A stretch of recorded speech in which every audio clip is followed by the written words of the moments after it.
దేశం ఇచ్చిన మాట నిలబెట్టుకోకుండా లేదే, ఎక్కడ తొత్తులపాటు పడలేదే, ఆర్థికంగా ఎన్ని ఇబ్బందులు వచ్చినా ఎక్కడ వెనకడుగు వేయలేదే, ప్రతి మాటను నిలబెట్టుకుంటూ వెళ్తున్నటువంటి ఈ రాష్ట్ర ముఖ్యమంత్రిని జగన్మోహన్ రెడ్డిని ఓడిస్తారట. ఎన్నికల్లో ఓట్లు చీలకుండా జాగ్రత్త పడతారట.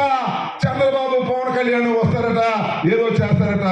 ఏమీ చెయ్యలేదు అని ఈ సందర్భంగా మనవి చేస్తాం. మళ్ళా ఈ రాష్ట్రంలో తిరిగి జగన్మోహన్ రెడ్డి ముఖ్యమంత్రి కాబోతున్నాడు. మీ అందరి ఆశీస్సులతో కూడా ఈ సందర్భంగా నేను మనవి చేస్తున్నాను.